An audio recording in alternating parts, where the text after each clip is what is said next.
E aí, galera, professora Goretti, Arte, estamos aqui para retomar alguns conceitos e alguns conteúdos que nós vamos ver no simulado. Bom, antes de iniciarmos, então, especificamente os conteúdos pontuais, vamos fazer uma retomada de alguns conceitos básicos. O que nós precisamos lembrar? Alguns termos como vanguarda, moderno e modernismo. No final do século XIX e início do século XX, nós vamos ter essas grandes mudanças, advindas de invenções, de fatos importantes, e que vai fazer com que esse homem comece a pensar de uma forma diferente. E aí a gente tem uma palavra-chave: vanguarda. O que são as vanguardas? São movimentos artísticos que vão acontecer nesse período, que são muito inovadores, que vão buscar formas diferentes de representar tudo aquilo que se vinha representando de uma forma mais tradicional, dentro das características da arte clássica.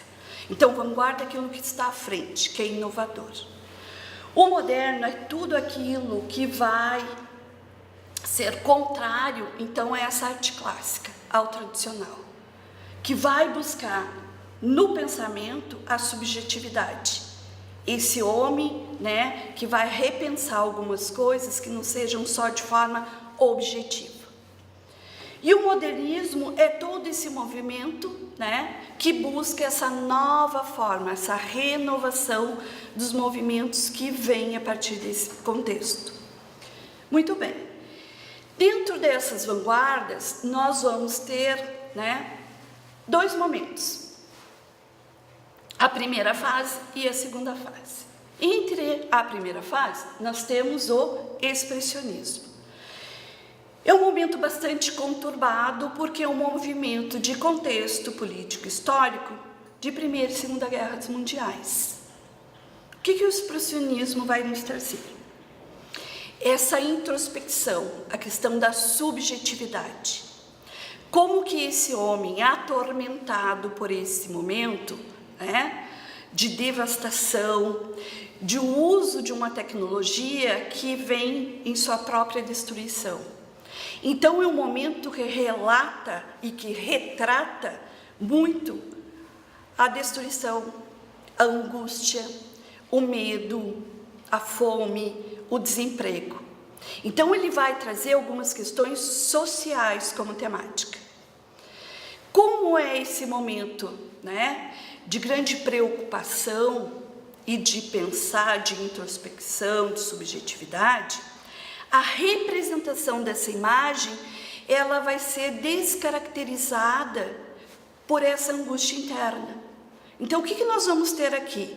A figura caricata, distorcida. Vamos ter aqui como crítica também essa distorção. E essa valorização das cores fortes, vibrantes, impactantes. Nesse sentido, nós temos então aqui as imagens muito chocantes, dentro de acordo com esses temas. Então o expressionismo traz essa carga forte. Então, quando eu estiver diante de uma questão, eu tenho que pensar em todos esses elementos. É um momento de introspecção, de subjetividade, a imagem vai representar esse interior caricato, disforme, cores fortes, cores vibrantes, certo?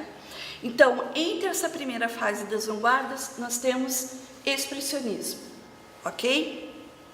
Agora, num segundo momento, nós vamos ver um outro movimento artístico muito importante. Aqui são as obras que já passei. Nós vamos ver aqui um outro movimento importante desse período de transição, do período moderno, que é a pop art, que a gente chama de pós-moderno.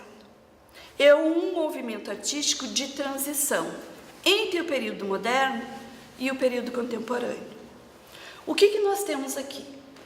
Nós temos, então, na década de 50 na Inglaterra, essa nova formatação que está ligada à questão da industrialização e principalmente da cultura de massa. Qual é o foco aqui? O que os artistas, nesse período, vão pensar como aproveitar esse momento de uma forma crítica também, como a gente viu no período do expressionismo, mas uma crítica à questão não mais, né, com as questões sociais advindas da guerra, mas com uma questão crítica em relação à indústria e ao consumo e essa sociedade capitalista que fomenta esse consumo. Os artistas desse período, eles vão fazer uso de algumas personalidades importantes, principalmente do cinema, da música, objetos produzidos para a indústria, né? E aí a gente vai vendo o Warhol, que vai trabalhar com Coca-Cola, com a sopa Campbell, personalidades como Marilyn. Nesse sentido, vai trazer uma nova forma de linguagem, que é o uso da produção em massa também, no sentido do quê? Da repetição. Então, essas imagens, elas se tornam repetidas. E nós temos aqui, né, uma nova forma de técnica que se chama serigrafia. O que é a serigrafia? Eu monto uma matriz com uma imagem e para que eu consiga essa repetição, essa matriz me favorece isso. Então, eu só vou trocando de cor. O Warhol vai fazer isso, né, naquela sequência da Marilyn. Joga esse rosto várias vezes, só alterando a cor e esse contraste.